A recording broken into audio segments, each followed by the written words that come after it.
Hello, hello, hello. Welcome to the Power Table with a Limitless Sit. This is your girl Angel. Pull up a seat. Let's have a conversation on today. How are you all? I am so excited to come before you today. Another day that the Lord has made. I am rejoicing and I am glad in it. I am excited that the weather is changing finally here in Detroit. We're getting some sun. You get that sun now, you're feeling good, light. Oh, the energy is amazing and your spirits are up. So my spirits are up. Well, my spirits stay up because the only way I'm gonna go is up, okay? I want to talk to you all today about dating, right? But it's not the dating that you're thinking of. It's called dating with destiny. I have been dating destiny for some time, and I am happy to say that I have finally committed to being married to my destiny. For the longest time, I was dating. I dated. I dated. I played around. I thought that it was cool to straddle the fence and do a little here and look busy, like I was doing some things. But how many people know you can look busy, do busy work, be busy, and then there is no productivity. So just a lot of loud noise. When I got into business,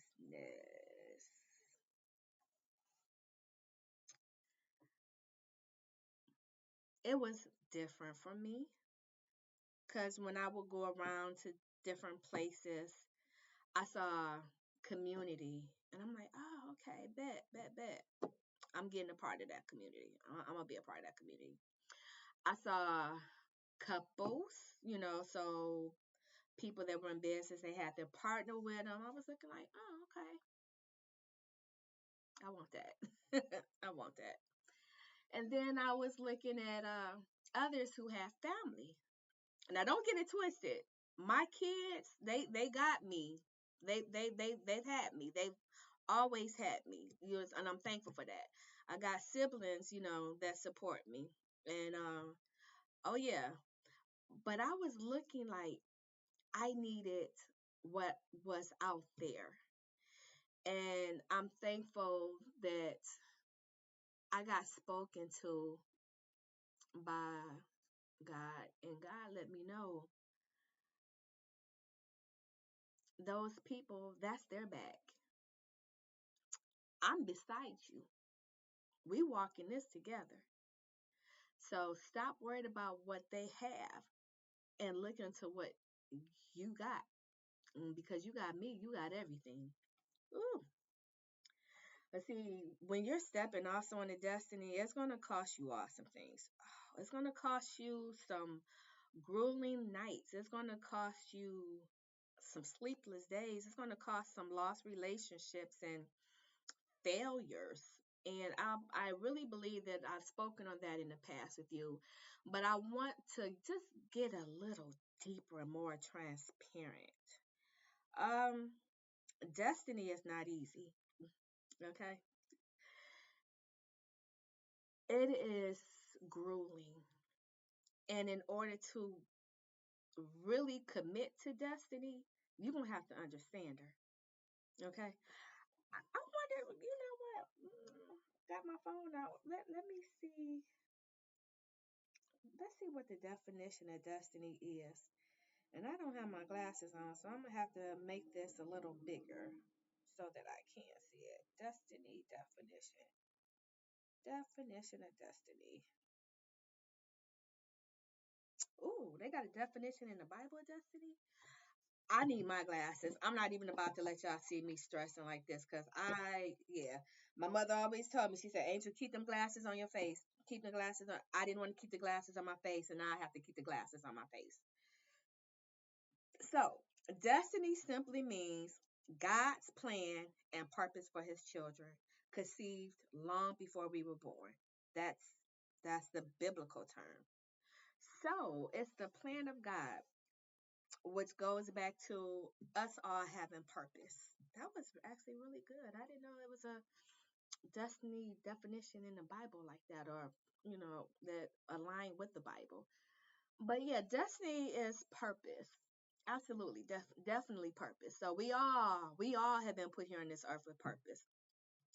My purpose is heavy and it's huge, and I'm thankful for it. I was called to it, and I'm walking in it. It cost me a lot. It cost me relationships. It cost me really being on this path alone. A lot of sleepless nights, a lot of hurtful nights, a lot of heartbreak. Oh my gosh, a lot of heartbreak. I ooh, I'll have to say that for another time.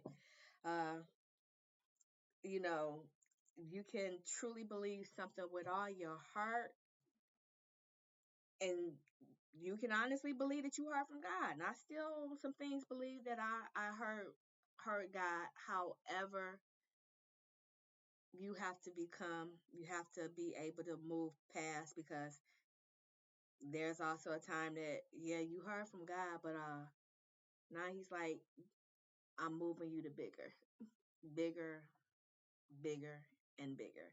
And it's like, Lord Jesus. But ooh, I almost really want to stop right now, because just thinking about some of the things that I've experienced, and the hurt and the heartbreak that I've had. But it's all been for my making.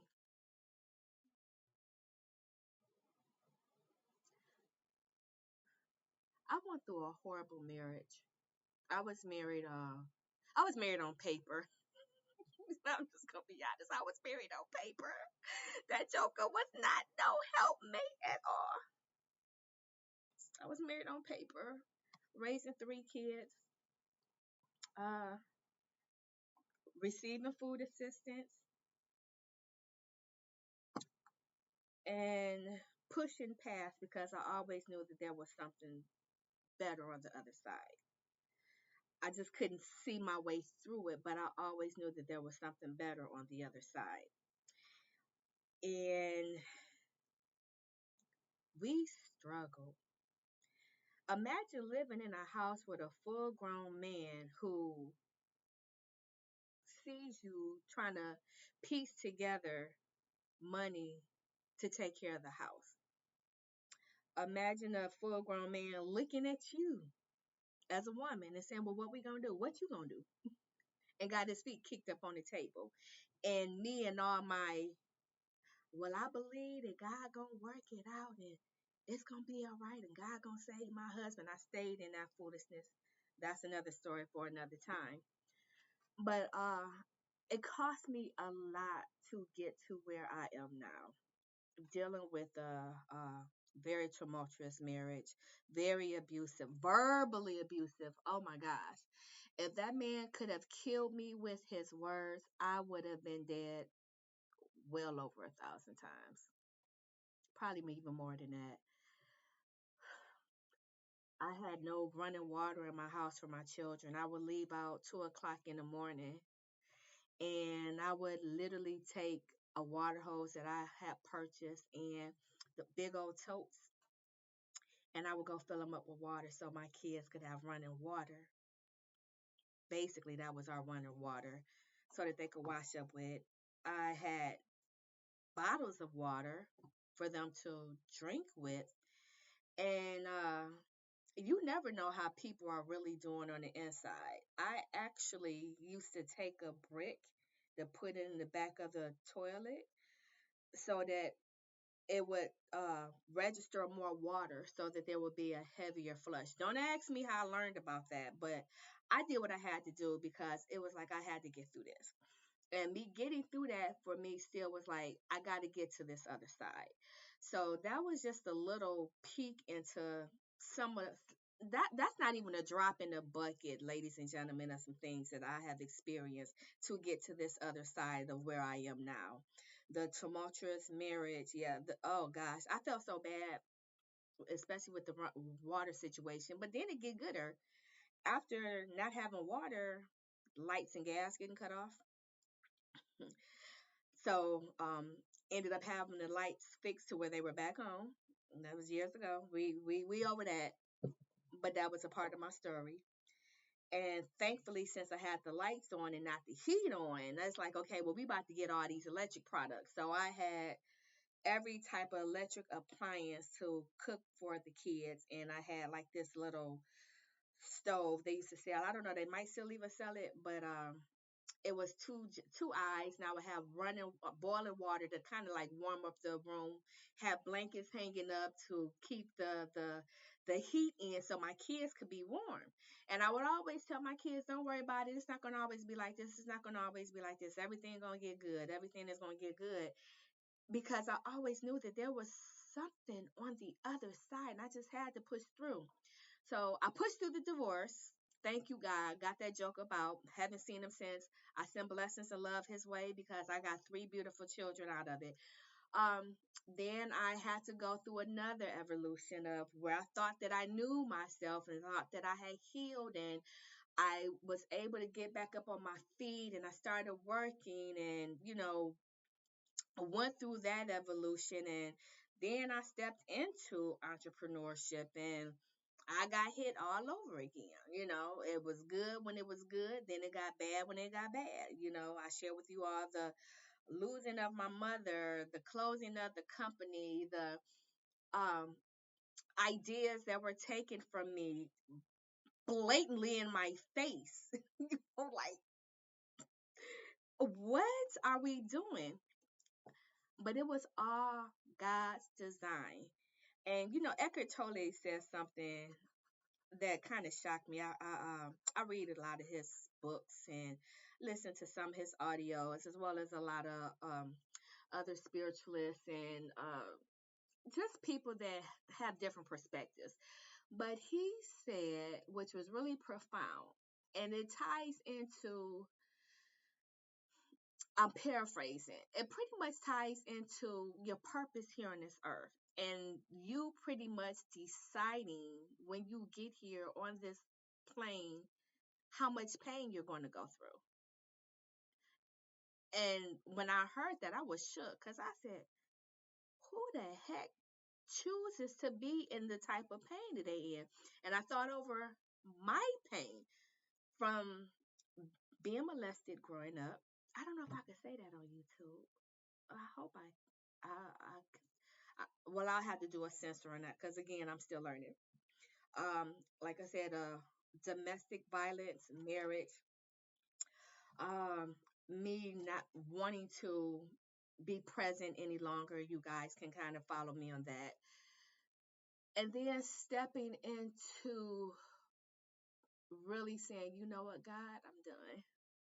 What you gonna do? What are you gonna do? I surrendered. And after the surrendering, that's when the rendering of what I was called to do came about. And what I want to share with you all on today is destiny is going to cost you some things, but it's a purpose that you all have been called to, and you all have been called for greatness. And it's time out to stop dating destiny, playing around. It's time for all of us to get serious. And with getting serious, that means it's time to take that oath and marry that purpose because you're needed. I'm needed. I'm finally walking in my purpose, and it feels so amazing. It hurt. Oh, it hurt over the years. I did not want any part of it any longer because it hurt. And when you walking out something in the physical by yourself as a woman, or I'll say it like this, as a woman who has pretty much walked her own journey by herself, again, married, but that was not a marriage. That was on paper. So I didn't have the type of support that I would have liked. I found it later on after a very long time. But during the season of really needing it, I didn't have it. But now that I am in purpose and on purpose and walking in my purpose, I'm so thankful that I married my destiny. And there's so much that I have been able to be a part of that I am rendering onto the world. And it feels good. And I just wanted to stop by on today. This might have been a little heavy, might have been a little different. We're figuring out this flying the airplane while building it. I just want to share with you all have purpose. We all have been called for greatness. And I need you all to realize this as well, to not disconnect from purpose. Because when you disconnect from purpose, you disconnect from life. I need you all to step out of that void and hear grace, because grace is telling you, you got this. Grace is telling you that your journey is not over. Grace is telling you if that business closed, rebuild it. If you go through a divorce, become the next best version of you so that you can get the next best version. Okay. There's going to come a time where there's going to be some things that are going to have to die out of your life so that you can receive the new. But see, your death date is your mandate for the next great. Oh, ladies and gentlemen, stop dating destiny and marry her. I'm done. That's it. That's all. This has been the Power Table with the Limitless Sits. I am your girl Angel. I thank you for pulling up a seat and having a quick conversation. And I will see you again as long as God says the same. Have an amazing day on purpose.